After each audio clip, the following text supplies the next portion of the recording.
Olá pessoal, essa é a aula de matemática financeira com exercícios resolvidos. Meu nome é Maurino, sou economista formado da UERJ e a gente fez essa aula junto com o Felipe também, que é engenheiro de telecomunicações. Nessa aula vamos falar sobre todos os pontos referentes à matemática financeira, de uma forma rápida, sucinta e completa. Vamos começar com conceitos básicos e vamos passar por todos os pontos, como juros, simples, compostos, séries uniformes, sistemas de amortização e com uma lista de exercícios no final. Vocês vão estar recebendo essa apresentação da aula junto, com uma lista de exercícios no final. Os exercícios estão resolvidos. Nós não vamos falar aqui e resolver juntos, porque a resolução é autoexplicativa. Mas, de qualquer forma, dentro de cada conceito, a gente tem exemplos. E, no final, a lista de exercícios é bom vocês fazerem em casa. E qualquer dúvida nessa lista de exercícios, vocês podem mandar um e-mail que eu vou responder assim que puder. Ou qualquer outro também, se tiver alguma dúvida também, pode me mandar e-mail também. Vamos lá. O conceito básico é o seguinte, da matemática financeira, todo o início dela é a questão do valor do dinheiro no tempo. Esse valor do dinheiro no tempo é o juros. O juros que é o custo do dinheiro no tempo. Você não pode... o R$1 hoje ele não equivale a R$1 amanhã. Existe uma diferença entre o consumo presente e o consumo futuro. Eu não estou falando de inflação. Existe um custo real de postergar um consumo. Em tese, as pessoas prefeririam consumir hoje ao invés de consumir futuramente.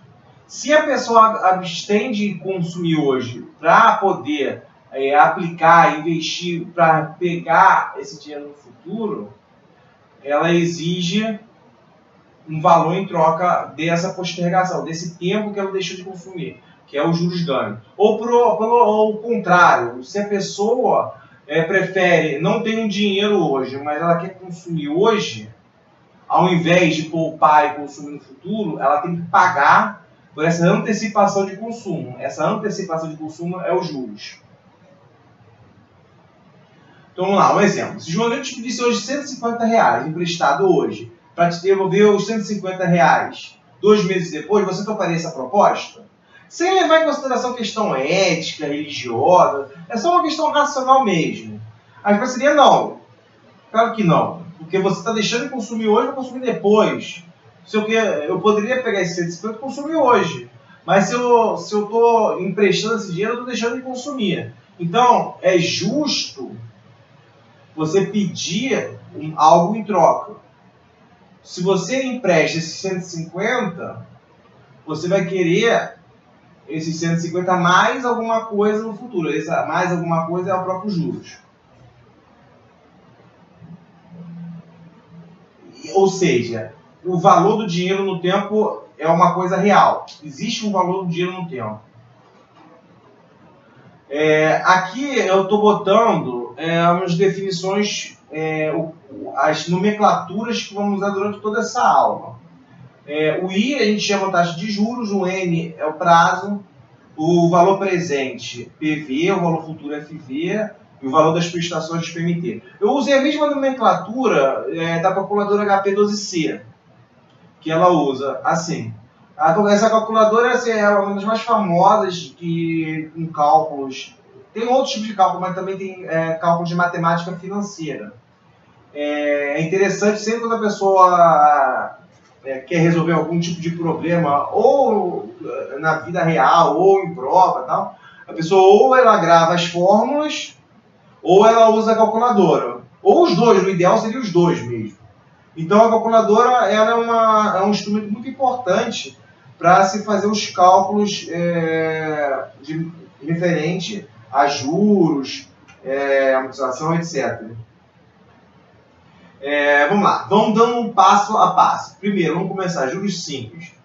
não leva em consideração os juros sobre os juros. Quando você faz um cálculo dos juros, uma porcentagem geralmente, ela incide sobre o valor principal. Somente sobre o valor principal. Então, se você for prestar um dinheiro, for aplicar, for investir durante um determinado período de tempo, esses juros vão incidir sobre o valor principal, o inicial. As fórmulas. A questão matemática financeira, a gente tem que ver, é uma questão assim, de fórmula. Tem fórmula. Todas essas fórmulas, elas têm demonstrações. Mas aqui, como a nossa proposta é a gente aprende de forma sucinta, vamos pegar as fórmulas. O valor em juros simples, o valor futuro é igual ao valor presente vezes 1 mais a taxa de juros vezes o prazo. E os juros ganham, o que esses juros ganham? É o valor futuro menos o valor presente. É os juros. É o valor presente vezes a taxa de juros vezes o prazo. Um exemplo. Maria conseguiu poupar R$10.000 no presente mês. Ela verificou uma oportunidade de aplicação em um banco local de 1% ao mês, porém calculada a juros simples. Tá? Isso geralmente não existe juros simples na prática. A prática é juros compostos, mas tudo bem. Aqui, no nosso exemplo, é juros simples. Quanto Maria conseguiu resgatar após 3 meses de aplicação? Quanto ela ganhou de juros nesse período? Então, a resolução. O N é igual a 3 meses, o I é igual a 1%, o valor presente é igual a 10 mil. Então, você quer saber o valor futuro e os juros ganhos nessa operação. Então, usando a fórmula, vamos botar para a fórmula. 10 mil vezes 1 mais I vezes o N, dá 10.300. O total de juros ganhos vai ser o I vezes N vezes o valor presente, dá 300. A gente poderia também calcular esses juros ganhos também pelo valor futuro menos o valor presente, que é 10.300 menos 10 mil, que dá os próprios 300. É isso. Esse é o exemplo de juros simples. Então, beleza.